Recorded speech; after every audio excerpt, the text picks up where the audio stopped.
G'day, the last video that I uploaded was all about the Woodcut Bowl Saver MAX3.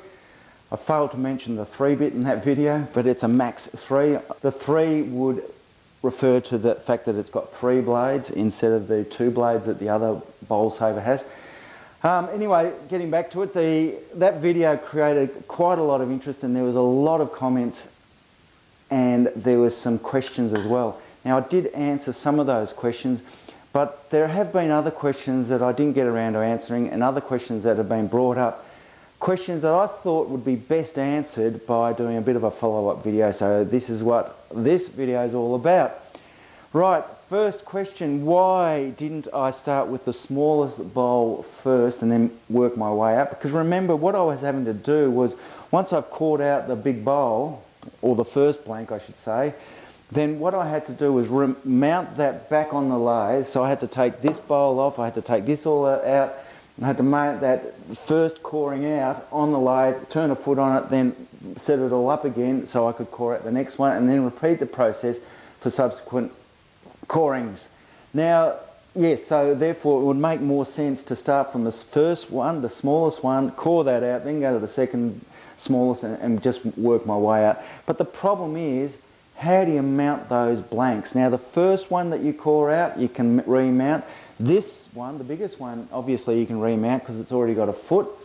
But what about the other two? Now here are the other two that I cored out. Now there was a third one, so I cored out 3, so there was the biggest blank as well. Now this blank here, let's just go to this one, was cored out. How would I mount this back on the lathe if I just cored that out around there and this bottom was just rounded? So there's my issue, mounting this back on the lathe when I do want to rework this bowl blank. So that's the answer to that question as to why I started with the biggest one first and went gradually smaller and smaller. The second question was, or second thing that was raised, was that the size of your lathe. If you're going down this road of getting the MAX3, then you obviously will need a lathe to cope with it. And I suppose it's not just putting a big bowl blank on here, but it's also making sure that your motor is going to cope with the forces that are generated by this coring out, because that is a scraping bit in there and that imposes a lot of force. While I'm on that, yes, so going back, yes, a good size motor, I would say around about 2 horsepower. 2 horsepower is what you're going to need.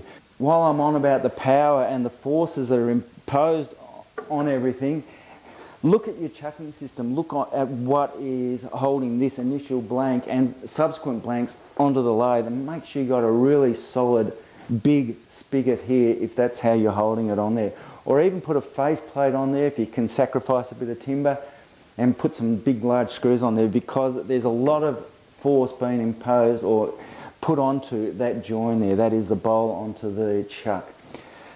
The revs, what revs was I doing? Well, I actually don't know, because my rev counter here is set up or only indicates the correct revs when the pulleys and I've got 2, is on the pulleys for speed and not power. Now I've put the pulley on the smallest pulley on the motor, so it's got more power, the lathe has got more power, and unfortunately my readout isn't right. But instructions, I'm notorious for not reading instructions. I just suck and see how things go. Woodcuts suggest between 500 and 600 RPM. Now that is obviously going to vary depending on the size of the blank. It might be slower, it might be faster. So instructions, they're always a good thing to read, and if I had have read the instructions, I would have read that when you come to sharpen the stellite tip here, that you should be sharpening the front surface of that tip and not the top surface, which I suggested. So remember, I got a diamond paddle out and I was honing the top surface. No, only the front surface needs to be honed, and that way the tip will last longer. What's going to happen when that tip wears out completely? It is stellite. Woodcut do sell spare tips. And you probably would need to, I would certainly would need to take the blade, the cutter, to a saw doctor and get that brazed back on. So that's the tips, and I reckon, and I'm just reading my instructions here, I reckon that's everything that I've covered.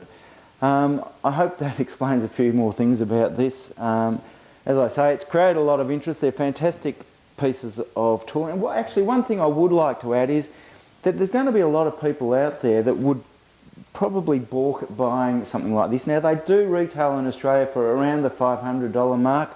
I think a little bit more than that. What about your club? I reckon clubs are the sorts of organisations that should be buying these for the members.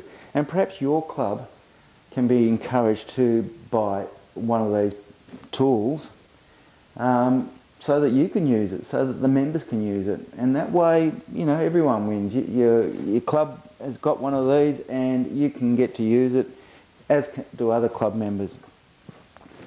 So there's my view on it. I think that there's an awful lot of tools that are very specialised tools that clubs should be buying rather than the individual.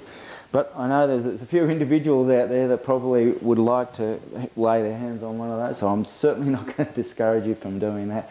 Anyway, I'll leave it at that. I'll see you another time. Make sure you keep turning safely. And yeah, as I say, I'll see you another time.